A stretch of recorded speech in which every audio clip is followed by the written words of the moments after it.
ಈ ಕುಸ್ತಿ ಆದ ನಂತರ 38 kg ವಿಭಾಗದ number 3 Ravi Davanagere, number 7 Anil Kumar.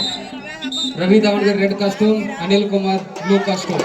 Ready ಇರ್ಬೇಕು. 38 kg ವಿಭಾಗದ ಈ ಕುಸ್ತಿ ಯಾರು ಗೆಲ್ತಾರ ಅವ್ರು ಫೈನಲ್ ಹೋಗ್ತಾರ. ಸೋತವ್ರು ಇನ್ನೊಂದು ಕುಸ್ತಿ ಆಡ್ಬೇಕು. ಕುಸ್ತಿ ಆಡ್ಬೇಕು. ನಂಬರ್ 4 ಮೇಲೆ ಬಸವರಾಜ್ ಮುದೋಳ.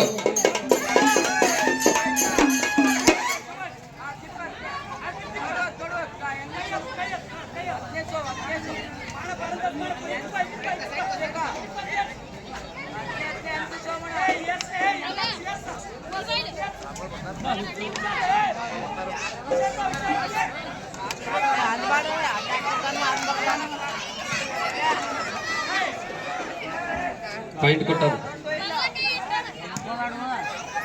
ಇನ್ನೇನು ಕೆಲವೇ ಕ್ಷಣಗಳಲ್ಲಿ ಜಮಖಂಡಿಯ ನಂದಪ್ಪಣ್ಣ ನ್ಯಾಮಗೌಡ್ ಪೊಲೀಸ್ ಇಲಾಖೆ ಜಮಖಂಡಿ ಅವರು ಆಗಮಿಸಲಿದ್ದಾರೆ.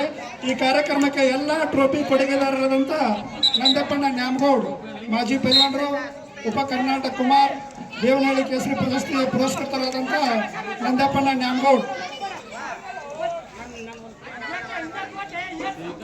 ಜೂನಿಯರ್ ನ್ಯಾಷನಲ್ ಪ್ರಶಸ್ತಿಯ ವಿಜೇತರಾದಂತಹ ನಂದಪ್ಪಣ್ಣ ನ್ಯಾಮಗೌಡ್ ಅವರು ಕೂಡ ಈ ಕಾರ್ಯಕ್ರಮಕ್ಕೆ ಆಗಮಿಸಿದ್ದಾರೆ. ಅವರಿಗೂ ಕೂಡ ಹೃದಯಪೂರ್ವಕ ಸ್ವಾಗತವನ್ನು ಬಯಸ್ತಾ ಇದ್ದೀನಿ. ಇನ್ನೊಂದು ಲೋಕೇಶನ ಯಲಶೆಟ್ಟಿ, ಕರ್ನಾಟಕ ರಾಜ್ಯ ಪೊಲೀಸ್ ಇಲಾಖೆ, ಅವರು ಕೂಡ ಈ ಕ್ರೀಡಾಪಟುಗಳಿಗೆ ಮೆಡಲ್ ಮಾಡಿದಂಥ ಎಲ್ಲ ಕ್ರೀಡಾಪಟು ಕೊಡುಗೆದಾರರಾದಂಥ ಲೋಕೇಶನ ಯಲಶೆಟ್ಟಿ